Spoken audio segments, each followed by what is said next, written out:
Hi guys, James at RampantLionReviews again for you today with another beer review. For this one we are going to stick to Sweden and we're going to have a look at another collaboration beer.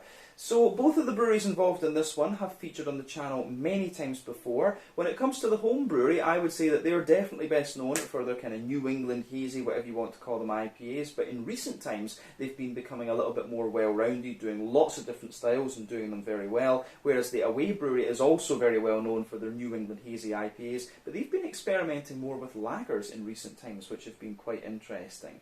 But like I say, both breweries very, very good all round. When it comes to this particular beer, it's a style that I know both breweries can do very, very well. One that we've had many times from both breweries. In fact, it's a very recent release from the home brewery through Stigbergets here in Sweden. It is supposed to be a very nice one, so needless to say, I'm very curious to see what this beer is going to have in store for us. So hopefully it's another good one. Hopefully it makes for an interesting review. And as always, I hope that you guys watching enjoy my take on this one as well. So yeah, for this review then, for the home side of things, we are going to head up towards Gothenburg once again. Göteborg, as you would say in Swedish, the Swedish craft beer capital up there on the west coast. Got to get that Gothenburg catchphrase in when we review the Gothenburg beers because it is just channel tradition these days. And for this review then, we are going to return to the wonderful Stigbergets Bryggeri.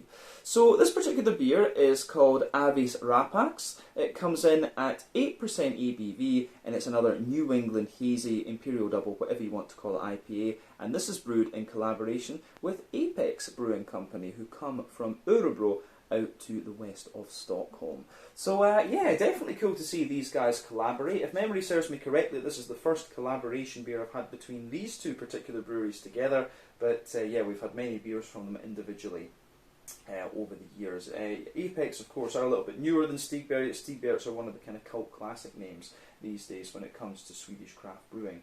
But yeah, this beer was released as part of the Lokalt och Småskaligt assortment through Systembolaget here in Sweden for May of 2022, and I think this was the only beer that, no it wasn't, I think there was another one that Stigbergets released this month, but this was the one that really actually caught my eye out of the ones that they had coming out, and it's always cool to see two breweries that are very, very well regarded collaborating together on a style that they're known for. So yeah, we will crack on then and see what this beer is going to have in store for us. So, as always with my reviews, I'll tell you a little bit about the breweries involved here before we taste the beer. If you want to get straight to the tasting though, just fast forward. All the usual links can be found in the video description below. That's the brewery websites, the link to my other reviews that I've done, both from Stigbergets and from Apex, and we will no doubt return to both of these breweries at some point in the near future. But there's all the usual social media down there. If you want to see more reviews, do please consider subscribing to the channel. The support that you give is massively appreciated, and remember you can go into the channel homepage and search for beer using the geography tagging system. So just go up, use the search bar at the top of the page, put in your hometown, state, county, whatever you like in there. If I've reviewed beers from the area that you search for, they will pop up. Failing that though, you can check out the playlist of beers from different countries. You'll find this one in the Swedish playlist along with many other things. That's being added to very regularly, and there are playlists there from other countries too. But yeah, let's go on to my brewery notes then, and we'll read a little bit about Stigbergets Bryggeri and then Apex once again. So, Stigbergets Bryggeri, as I've mentioned to you already, the home brewery in this case, are based in Gothenburg, Göteborg, up on the Swedish west coast, and the company was founded by Nils Hultkrantz and Richard Simonsson. So the pair own two bars that share the one kitchen, Bar Kino and Hagbjörn's Cafe, which can be found on Linnagatan in the city, and they both opened back in 2007. But this building is actually an independent cinema, which I didn't realise until I went to visit it back in October of 2019. You can check out the video if you are in fact interested. But originally the idea that they had was to brew a few beers that they could sell in the bars, but this led to them kegging the beers and then selling them to other pubs, and eventually bottling began in November of 2014. So that was just a little bit after the brewing began in 2013. But the original beers they were brewing were mainly English and German styles, but they soon started to experiment with the more hoppy American styles of beer, and this is where they really started to make their name. So the original head brewer was Ole Andersson, who is also one of the co-owners of OO Brewing, and he stayed with the company until April of 2017. But it was under his guidance that the brewery really started to make their name known. The Amazing Haze, of course, is one of the cult classic Swedish IPAs, the GBG Beer Week 2016 beer is one of the other classics, and of course at this time Ola developed the Narangi under the OO Brewing brand as well. But when he left, he was replaced for a short period of time by Barnaby Struve, who was one of the vice presidents at Three Floyds over in Munster in Indiana in the US, and at this point they moved to a brewery at Partihalana where they're brewing 5,000 litre batches at a time, and they also started working on some sour beers in this facility too. But they started selling their beers in 440ml cans, and this has allowed them to export their beers a lot more, and this has got their name all across the European continent, and they now have a brew team of Ollie Banks, who used to work for Beavertown Brewery, and also Lucas Munraid, who used to work for All In Brewing as well. But in the summer of 2020 they opened a second brewery in Ringen, where they brewed some lambic beer for the first time, and they were saying with this one there was going to be the possibility for a bar and swimming facilities too, but unfortunately this has now been shut down. So they announced in May of 2023 that the Ringen brewery will close and production will be held all at Partihalana. But in April, I think it was, of 2020, they opened a bar in Stockholm, and they also have their own folkale shop in Gothenburg as well, from what I understand. But as of May 2023, when I'm filming this review for you, these guys have produced 240 different kinds of beer, according to Untappd, and that will no doubt increase as time goes on. But yeah, that's everything I can tell you about Stigbergets. If you want to learn more about these guys, you can check out the brewery website, follow them on Facebook and Instagram, and you can of course check out the Untappd page to learn a little bit more about all the different beers that these guys have done. But yeah, let's go on to the away brewery then. Let's go up to Örebro. So, Apex Brewing Company, as I've mentioned to you already, was originally based in Nora, to the north of Örebro, and the company was founded back in 2017 by Daniel Gatschitz and Niklas Lundgren. And so both of these guys were musicians, or are musicians we should say, with Niklas having played in the band 59 Times the Pain, whereas Daniel played in The Voice of a Generation. But Daniel and Niklas are responsible for the brewing operations, and there are a few others in the company who take care of the business side of things. So this is Leif Carlson, Ola Eriksson, and Roger Hjelm. But they started off with a small 500 litre brew kit and 6 fermentation tanks, and they were just selling their beers in the local area before they got them into Systembolaget. I believe I tried the very first one back in I think that was either like late 2017 or early 2018, and that was the it was simply called Single Hop, a Citra New England IPA, and it was really nicely done. But in 2018, they brewed around 35,000 litres of beer across the year with about 25 different varieties, all of them New England hazies, and then they brewed around 120,000 litres in 2019.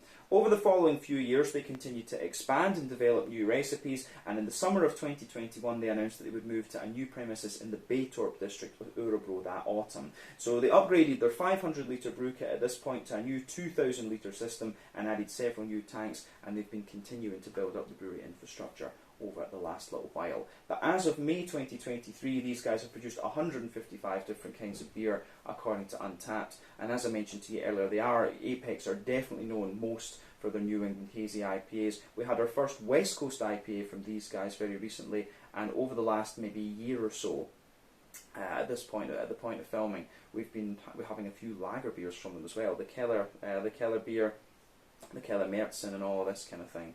So yeah, the way that this goes together is pretty. The way that these guys do their business is pretty nice, I have to say. But yeah, that's everything I can tell you about them. Again, if you want to learn more, check out the brewery website, follow them on Facebook and Instagram for the latest news, and you can check out the Untappd page to learn more about the different beers that they've done. So yeah, let's get on and actually have a little look at the beer itself. So I'll let you have a wee look at the artwork quickly. There you can see the dinosaur once again. This is another piece of artwork by Neil Paling, who does pretty much all the Stigbergets stuff, if I'm not mistaken. But there you can see there, dinosaurs just chilling. It looks like he's got chicken feathers or something like that, which is kind of interesting. But you can see on the back of the can there both the Stigbergets and the Apex Brewing Company symbols. Plain silver top on the can. It's 440 millilitres, and like we said earlier, this is a New England hazy Imperial Double IPA. If memory serves me correctly, I think I paid 55 Swedish kroners for this, so that is €5.50, roughly £5 sterling, about $6 American, something like that, although the exchange rates have changed a wee bit because the Swedish krona is a little bit shitty just now. So yeah, interesting. But let's get this guy out into the glass and see what it's all about. I'm very curious about this one. 8% New England hazy Imperial Double IPA. So, yeah. Let's do this. So the malt base in this one is extra pale. It's got some torrefied oats and torrefied wheat. And then it's also got a little bit of rye malt in it, apparently. But the hops in this one are Equinox, Citra, and Kohatu. So we know all of these hops quite well. Equinox, of course, is about, what is that again? It's about 12% alpha acid. It gives you this big, kind of nice limey colour, quite a limey flavour, I should say, quite a zesty lime in comparison to Motueka, I would say, which is more juicy. But yeah, about 12% alpha acid American. Citra, 14% alpha acid, gives you a bit of grapefruit and lots of tropical fruits and a little bit of lemon lime, 14% alpha acid. And then Kohatu is about 6 or 7% alpha acid. It's from New Zealand. It gives you quite a bit of a pineapple-y character from what I remember, but quite a big piney resiny note as well. But yeah, anyway, that's a basic rundown of this beer. I should have told you about that a little bit earlier before I actually poured the thing right enough. But yeah, anyway, you can see this beer is poured pretty much as you would expect of a New England IPA of any description. But yeah, you can see the beer poured with about I would say it was about 3/4 finger. It has calmed down a little bit of quite a bumpy cream coloured head. That's just fading away to be a very thin foamy layer now, so you can see that kind of medium and bigger sized bubbles there just sitting in the head, but lovely kind of pale, almost, yeah, pale like pineapple juice colour, this one. I always like comparing the appearance of New England IPAs to different fruit juices because that's just what they remind me of. So yeah, lovely kind of pale, pineapple juice note to this one. Remember, the colour of your beer depends on a few things. One, the type of malts that you use. This goes a long way to determining your EBC rating. 2, length of your wort boil is also going to play a role, because the longer you boil the wort, the more the sugars caramelise, and thus you get a darker coloured beer. Any barrel aging that you do or any adjuncts that you put in will affect the colour of the beer too, but very often you don't have to care about those latter two variables when it comes to any kind of IPA, other than fruit IPAs, I guess. But yeah, this one is pretty good. In terms of the level of haziness and stuff in this one, that depends on the oat content, wheat content, and to a degree what yeast you use. And this can vary from brewery to brewery and even recipe to recipe. But this is definitely one of the soupier and gloopier New England IPAs that I've come across in recent times. This one looks pretty damn thick, to be honest with you. But yeah, 1 or 2 big bubbles sticking toward the side of the glass, a few little ones going up toward the bottom of that head there. But overall, it does look pretty damn nice. So let's have a wee look at the aroma of this one then and see what it's all about, because I don't think we really need to say much more on the appearance of the beer. So let's do this. Yeah, aroma-wise. Yeah, aroma-wise, this does come across very, very nicely. Yeah. Yeah. Big, kind of soft, smooth notes out of this one. As I've always said, there are 6 elements of there's 6 elements you should think about when it comes to the sort of malty type characters in a New England IPA. So for me, you always have a little bit of farmhousey yeasty character, a little bit of rye leaning grainy side of things. Those tend to be a bit more common in American brewed New England IPAs, but you've also got wheaty bitiness, barley malt bread, oaty creaminess, and then you have the sort of sweeter side of things as well. You can always get these types of aromas here. But I will say, this one actually comes across as very, very well rounded, but at the same time it's very creamy. You've got a good little bit of everything in the malt base there, a bit of graininess, lots of bread, bit of oatiness and wheatiness as well, and then you've also got a nice bright green component to this one and a lovely juicy fruity character as well. Yeah, I do like how that goes together. It's interesting. Yeah, but yeah, love the aroma with this one, we'll say that, but let's break it down and just describe it for you a wee bit more in depth, should we say. So,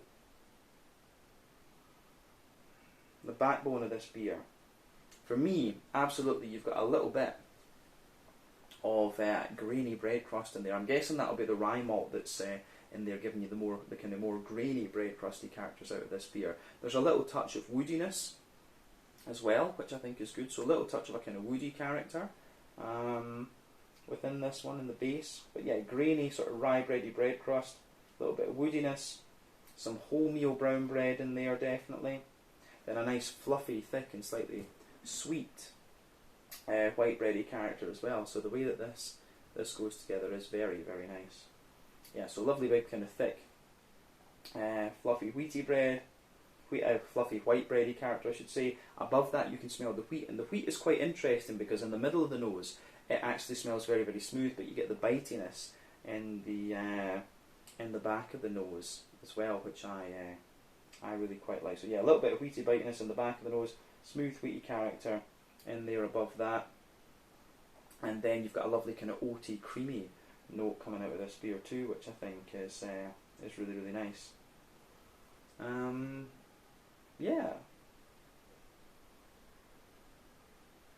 Yeah, lovely big smooth oaty creamy character, and the oats in this they come across as very fresh actually, which is interesting. So as I've said with oats, when it comes to New England IPAs, oaty character is always a good indicator of how fresh your New England IPA, or usually it is. Depends how oat forward the beer is to an extent. But yeah, the creamier the oats smell, essentially, the fresher the beer is, the drier they smell, the older they are. And after about 5 or 6 weeks maybe, you start to get these kind of drier oaty characters coming out of the aroma. But for me, this one's still very oaty and creamy. It's a little bit of creaminess in there. You can get a little bit of a drier oaty character out of this one too, but not too much. And then you've got the sweeter elements of the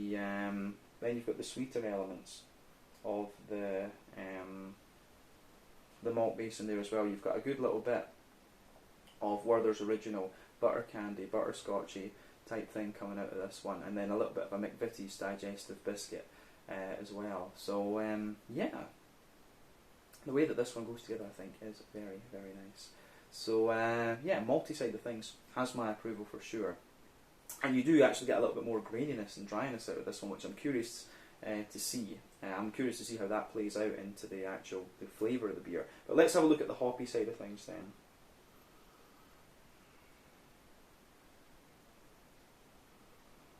So the green component for me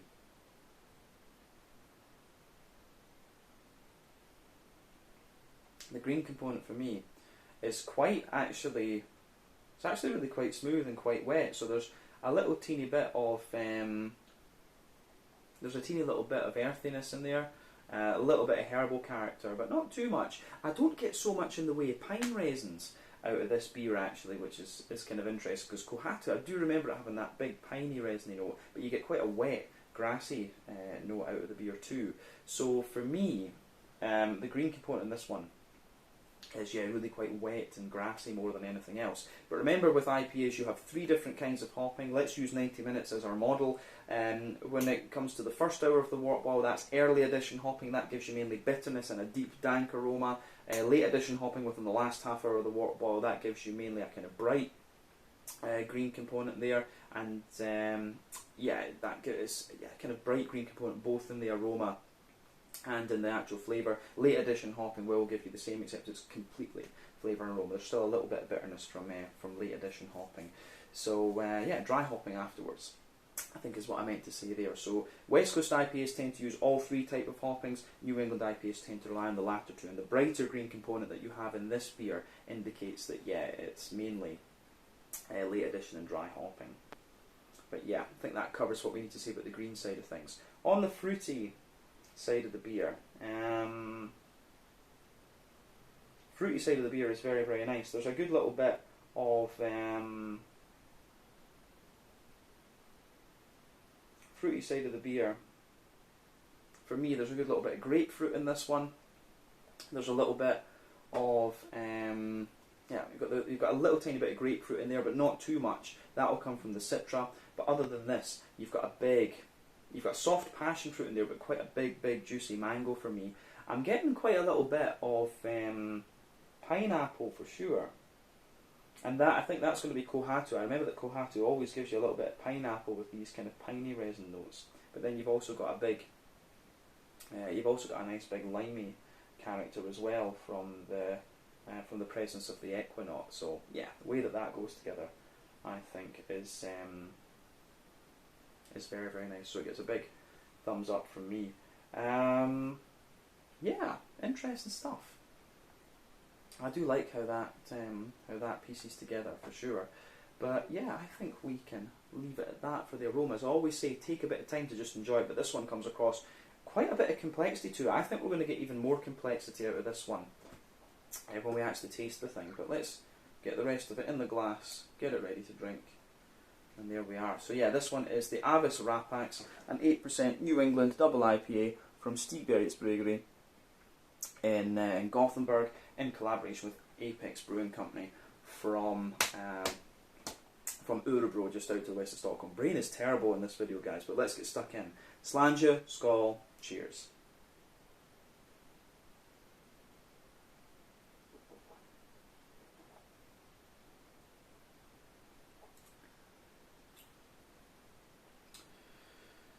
Yeah, I have to say that's pretty nice. It's very, I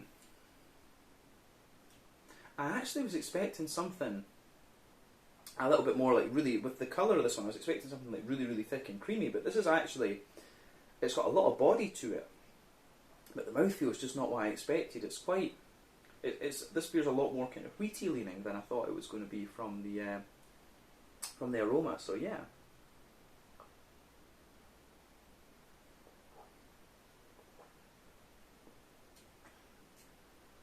In any case, this is very, very good, and I mean, when you've got two breweries involved in this one that can do the New England IPAs to the quality that these guys can do, it's really not a surprise, to be quite honest with you.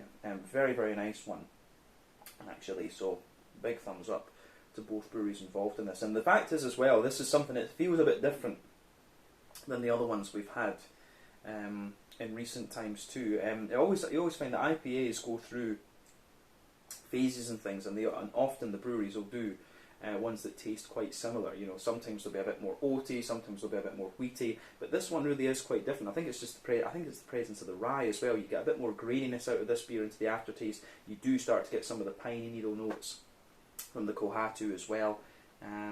Yeah, and it's really an interesting beer, this one. So, like I say, a thumbs up to both breweries. Let's break it down though and describe exactly what's going on. We'll start with the middle third of the palate in this beer.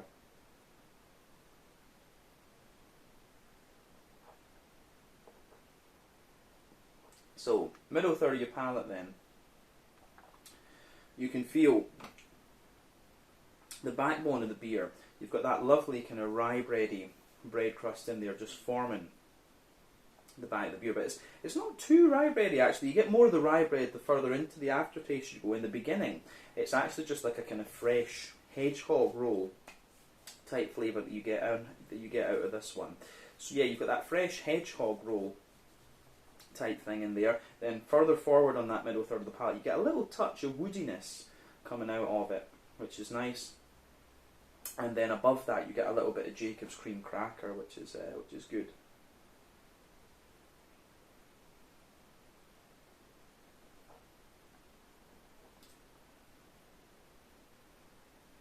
So yeah, lovely little bit of Jacob's cream cracker in this one, which is nice. And that, yeah, on top of that, you start to the malt base almost kind of sweetens up the further into it that you go as well. So yeah, you've got that lovely kind of crackery note in there.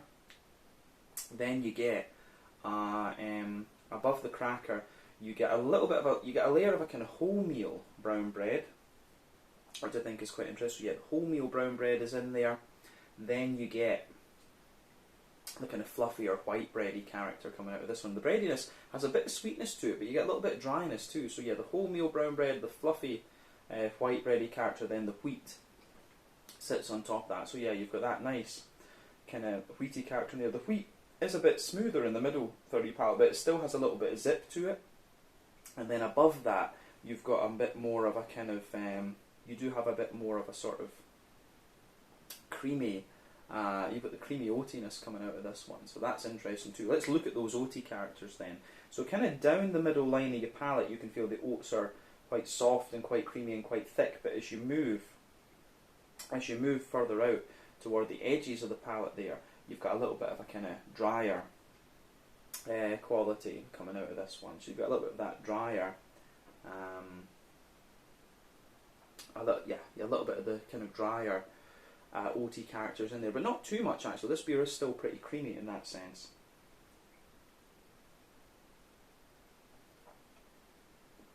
I'm guessing that we'll be drinking this one when it's been in the can for 4 to 6 weeks, something like that, which is still in the kind of prime, I would say. There you've got that nice oaty creaminess there, and then in the middle, the dead centre of your palate, you can feel there's a little bit of a kind of Werther's Original, butter candy, butterscotchy type thing coming out of this one. You get a little bit of McVitie's digestive biscuit coming out of the beer as well. So yeah, I think that goes together. That does go together pretty nicely. But yeah, that's the middle third of your palate. I think we've described all the different layers that are in there. So yeah, back third of the palate then, border region between middle and back third of your palate. You do get a nice little bit of there's a kind of like fluffy white and wholemeal bready build up in there, which is quite nice. The back third of your palate, as I've often said, gives you similar flavours, but they just come out in different intensities, and quite often drier and more bitter flavours come out further back on the palate. So this is worth bearing in mind. So the backbone of the beer, you've got that nice kind of bread crusty type character in this one. So yeah, lovely kind of bread crusty character in the base, which is a little bit drier. You've got the cracker above that as well, which is a wee bit drier, and you can feel again the sort of rye bready character. With this on the back third of the palate, I would actually say there is a distinctive rye bready layer there, which is quite light and quite crisp in a sense, but then you get the wholemeal brown bready layer, which is a little bit taller, and then above that you get the fluffy, more airy white bready character coming out of the beer, which is nice.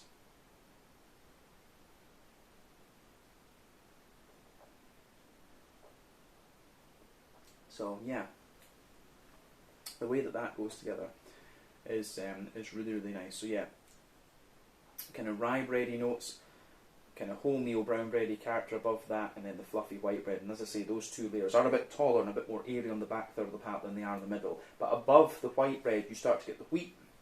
The wheat has a little bit of bitiness and a wee bit of zip around it, and yeah, that does go together very, very nice, very, very nicely. So yeah, I like that in this one. But above everything else there, you have more of a, yeah, you've got a little bit of a more kind of yeasty character coming out of this one. So you have this nice, fresh, fluffy, white farmhousey bready character that just sits there in the middle of the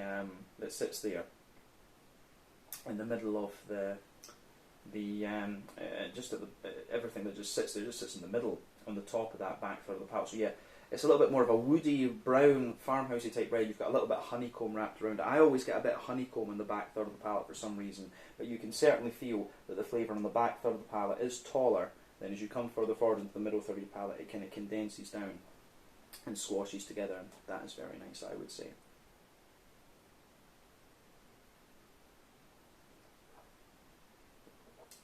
So yeah,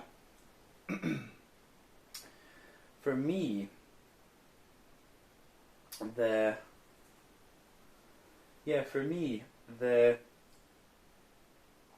green component in this one it's actually very, very smooth in a sense, but you do get a bit more dryness out of it the further into the aftertaste you go. There's a teeny little bit of earthiness in the back corners of the palate. As you come further forward, it has a little bit of herbal character, but then yeah, as you push further forward toward the front corners of the palate, you've got a bit more of a kind of floral aromaticity out of this one, a little bit of piney resin underneath, and then round the front curve of the palate you have a little bit of you've got a little bit of kind of more grassy, zesty, wet type thing to this one. But yeah, we touch of pine resin just coming out underneath, which is good.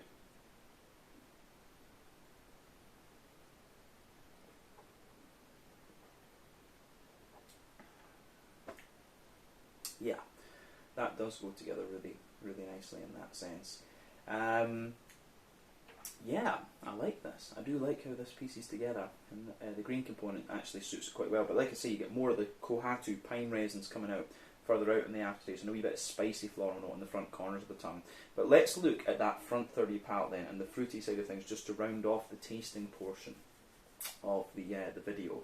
So border region between front third and middle third of your palate, you get a nice little bit of bready build up in there, a little bit of brown bread in the base and a bit of white bread on top. And the base of that front third of your palate, you do get more of the kind of bread crust, a little touch of the rye bready graininess in there, wholemeal bread, then smooth white bread above that. Then you get that nice more oily bubble where the juicy fruity esters roll their way out of the beer.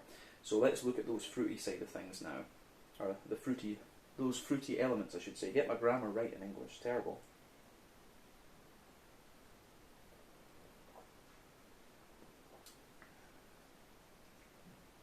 So yeah, the fruity side of things for me, at the back, At the back of that front third of your palate, you have a nice little bit of a grapefruity character, like a stronger grapefruity note coming out of the beer. Which is good. So yeah, stronger grapefruity type character coming out of this one. Then as you that'll be the Citra that's giving you that, of course. But as you move further forward, you get a bit of a more pungent passion fruit, and it gradually mellows out. And as you reach the middle of that front third of your palate, you've got a more juicy mango type quality, and above the mango, you've got more of a kind of pineapple-y type character as well. But when you move into the front half of that front third of your palate, you can feel there's quite a distinctive difference there. You start to get the kind of limey notes from the Equinox as well, and it's quite a... I remember Equinox being a little bit more zesty than this, but it could just be the kind of pine resin from the Kohatu that's taken away from that a little bit. But you do have that nice, quite bright, limey character. For me, the two limey hops, obviously, would be Motueka, and it would be Motueka and Equinox. But Motueka is a bit more zesty. Motueka is a bit more juicy. Equinox is a bit more kind of zesty for me if we compare them. But yeah, the limey character lingers there into the aftertaste, and some of the pungent grapefruit as well, and then you've got the pine resin. So this beer does have a little bit of a punch to it in the aftertaste, but like I said, it is very, very nice. So yeah, gets a thumbs up from me, as I said earlier on. I think we can round off the review completely then by having a wee look at the mouthfeel, so let's do that.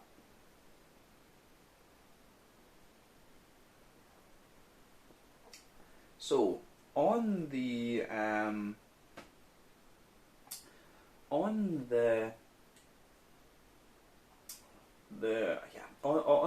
mouthfeel side of things, I would say that this beer, it's pushing top end to mid bodied, bottom end to full bodied. Carbonation is quite smooth with this one.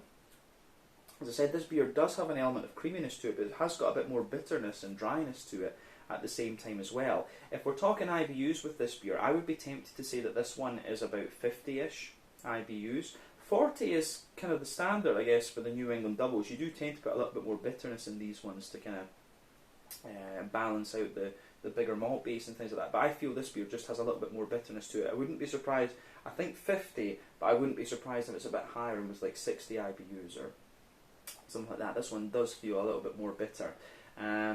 But yeah, the malty base, as I said, you've got a bit of graininess in there, you've got a good little bit of smoothness, some sweetness and things in the malt base as well, then a lot of juicy fruity character as well. Like mainly, it is quite citrusy and zesty, this beer, from the grapefruit and from the limey elements, but then you've got the more kind of soft tropical fruit that lingers in there as well. But overall, very, very nice beer, this one, and it gets a big thumbs up from me. So yeah, certainly wouldn't hesitate to drink this again. I think it's a bit of a shame if this is only brewed once, but yeah, still very, very good beer. So yeah, this was the Avis Rapax, an 8% New England Hazy Imperial Double, whatever you want to call it, IPA, brewed at Stigbergets Bryggeri in Gothenburg in collaboration with Apex Brewing Co from Örebro out to the west of Stockholm, both very, very well respected breweries when it comes to New England IPAs here in Sweden. But yeah, let's leave it there. Once again, thank you for watching my beer reviews. Until the next time, please like, subscribe, share, all the usual YouTube stuff. Let me know your own thoughts on this beer in the comment section below. Let me know what your favourite beers are from Stigbergets and Apex as well, and we will no doubt return to these guys again at some point in the very near future. But until then, Sláinte, Skål, cheers, see you guys in the next review. Check out my social media and check out Stigbergets and Apex social media as well. Sláinte, Skål, see you soon.